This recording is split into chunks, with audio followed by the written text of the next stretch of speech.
Madam, आपके 6 साल के बेटे को साइबर क्राइम केस में डिजिटल अरेस्ट किया गया है। अगर आपने अभी कोऑपरेट नहीं किया तो एफआईआर हो जाएगी। सोचिए अगर ये कॉल आपके पास भी आए। बहुत सारी यंग जनरेशन तो अभी इस स्कैम के बारे में अवेयर है, बट हमारे पेरेंट्स, हमारे ग्रैंड पेरेंट्स इस चीज के लिए बिल्कुल अवेयर नहीं है कि अभी हमारे साइबर वर्ल्ड में, हमारे इंटरनेट पे क्या चल रहा है। तो अब हम समझते हैं कि इस पूरे स्कैम में टारगेट ऑडियंस कौन है। तो इस पूरे स्कैम में टारगेट ऑडियंस बनती है पेरेंट्स या ग्रैंड पेरेंट्स। क्यों? क्योंकि ऑब्वियसली कोई भी पेरेंट है या कोई भी ग्रैंड पेरेंट है वो तो चाहेगा ना कि उसका बच्चा हमेशा सेफ रहे, हर चीजों से उनको प्रोटेक्ट करना चाहेगा, राइट। और अगर कोई आपको कॉल करता है कि आपका बच्चा इस सिचुएशन में फंस गया, तो आप तो पूरा पूरा ट्राई करोगे ना उसको निकालने के लिए। एग्जैक्टली सेम वैसे ही पेरेंट्स और ग्रैंड पेरेंट्स टारगेट होते हैं इस स्कैम के लिए, क्योंकि स्कैमर्स को ये पता है कि वो अपने बच्चे या अपने ग्रैंड चिल्ड्रंस को बचाने के लिए कुछ भी कर सकते हैं। तो अब हम समझते हैं इसका सेटअप, ये स्कैम कैसे इनिशिएट किया जाता है। ठीक है, तो पहली चीज आपको हमेशा व्हाट्सएप कॉल ही आएगा, कभी भी नॉर्मल कॉल नहीं आएगा, क्योंकि नॉर्मल कॉल इजीली ट्रेसेबल होता है। व्हाट्सएप कॉल से लोकेशन ट्रेस करना डिफिकल्ट हो जाता है, तो इसीलिए नॉर्मली स्कैमर्स व्हाट्सएप कॉल ही करते हैं। कभी भी आपके इसमें अगर +91 को छोड़ के कोई भी नंबर आता है व्हाट्सएप पे, तो आप पहले ही अलर्ट हो जाइए कि ये स्कैम हो सकता है। आप खुद सोचिए, कोई इंडियन पुलिस वाला आपको कोई दूसरे कंट्री के नंबर से फोन क्यों करेगा, राइट। पेरेंट्स या ग्रैंड पेरेंट्स नॉर्मली ये चीज नहीं सोच पाते हैं, क्योंकि उनको अपने बच्चे को प्रोटेक्ट करना रहता है। तो व्हाट्सएप कॉल आएगा हमेशा। सेकेंड चीज, आपको हमेशा इंटरनेशनल कॉल आएगा। कभी कभी ये स्कैम कोई इंडियन भी ऑर्गेनाइज कर सकता है, इंडिया में भी ये स्कैम हो सकता है। तो उस कंडीशन में आप जनरली चेक कर सकते हो कि यार जो जिस नंबर से व्हाट्सएप पे कॉल आया है उसको आप एक नॉर्मल कॉल करके भी देख सकते हो कि हाँ क्या ये उसी बंदे का नंबर है जिसने कॉल करा था, उसको नॉर्मल कॉल करो, राइट। चेक तो कर ही सकते हो ऑब्वियसली, बट करने की जरूरत नहीं है, कॉज डिजिटल अरेस्ट ऐसी कोई टर्म होती ही नहीं है। जिस नंबर से आपको कॉल आएगा, भले ही वो इंडिया का हो या इंटरनेशनल कॉल हो, उसमें हमेशा डीपी में नॉर्मली एक पुलिस वाले की पिक्चर रहती है, ट्रस्ट दिलाने के लिए कि हाँ ये सच में एक पुलिस वाले ने ही फोन करा है। एंड हमारे जो ग्रैंड पेरेंट्स की जनरेशन है वो तो इस चीज के बारे में बिल्कुल अवेयर नहीं है, उनके लिए तो टेक्नोलॉजी भी नहीं है, राइट।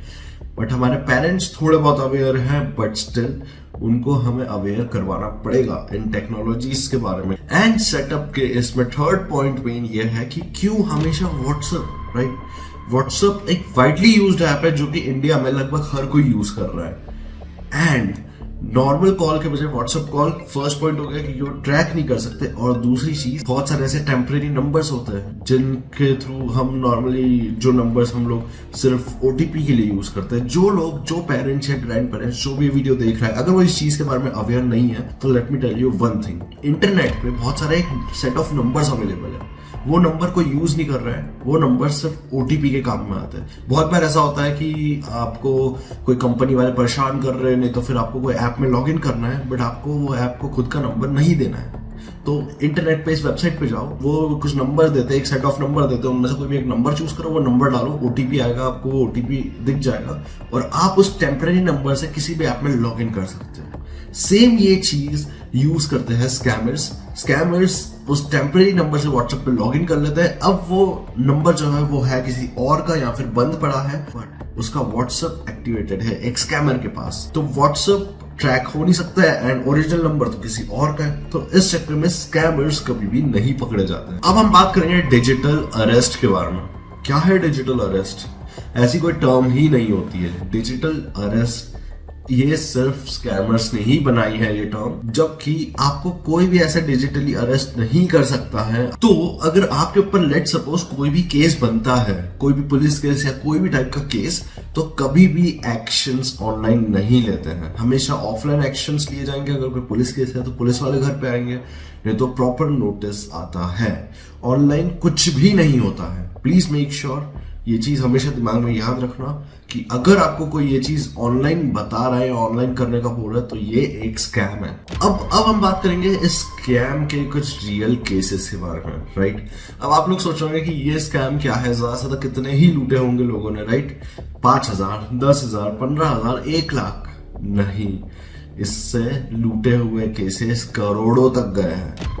कोलकाता में एक केस जिसके अंदर 3 करोड़ रुपीस लिए गए विक्टिम्स हैं। सेकंड केस हैदराबाद का जिसके अंदर 7 करोड़ रुपीस लिए गए विक्टिम्स हैं।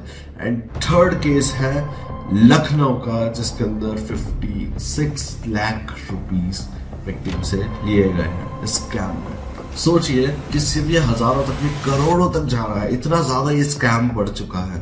एंड इवन सिर्फ ये 3 केसेस नहीं, और भी बहुत सारे केसेस है ऑल ओवर इंडिया जिसके अंदर बहुत सारे लोग स्कैम हुए हैं। लगभग हंड्रेड्स नहीं थाउजेंड्स ऑफ लोग स्कैम हुए हैं। कुछ जगह गैंग्स को पकड़ लिया है, कुछ जगह नहीं पकड़ पाए हैं, और कुछ तो इंटरनेशनल कॉल्स थे तो ट्रेसेबल नहीं है। Shocking and controversial data. Well, लोगों को पीएम मोदी की मन की बात में अवेयर किया गया था। साथियों, मैं फिर कहूंगा, डिजिटल अरेस्ट जैसी कोई व्यवस्था कानून में नहीं है। ये सिर्फ फ्रॉड है, फरेब है, झूठ है, बदमाशों का गिरोह है। और जो लोग ऐसा कर रहे हैं वो समाज के दुश्मन है। डिजिटल अरेस्ट के नाम पर जो फरेब चल रहा है उससे निपटने के लिए तमाम जांच एजेंसियां राज्य सरकारों के साथ मिलकर काम कर रही है। लोग नहीं हुए अवेयर। वेल, अवेयर थे वो, बट फियर और ऑथोरिटी ये 2 ऐसी चीज है जिसके लिए उन्होंने एक और बार सोचा कि यार क्या ये सही है, क्या भरोसा हमारा जो बच्चा है या ग्रैंड चिल्ड्रन है सच में कहीं फंस गया हो। नहीं। 2022 में इस स्कैम के केसेस थे टोटल 40,000 एंड गेस व्हाट, 2024 में इसके केसेस लगभग ट्रिपल हो गए, डायरेक्ट 1,20,000 केसेस 2024 में। वेल, अब हम बताएंगे आपको कुछ प्रिकॉशंस जिससे आपको बचना है, कि क्या चीजें नहीं करनी है और क्या एक्शंस आपको लेने हैं अगर आपके साथ ऐसा होने वाला है तो। फर्स्ट, पुलिस कभी भी वीडियो कॉल नहीं करती है, बिल्कुल भी नहीं करती है, और ये अरेस्ट वगैरह ऐसा सब कुछ वीडियो कॉल पे डिस्कस नहीं करती है। और अगर बच्चों के नाम पे कॉल आए, खासकर अगर आपका बच्चा स्कूल जाता है या ऐसा वैसा, तो कट इमीडिएटली।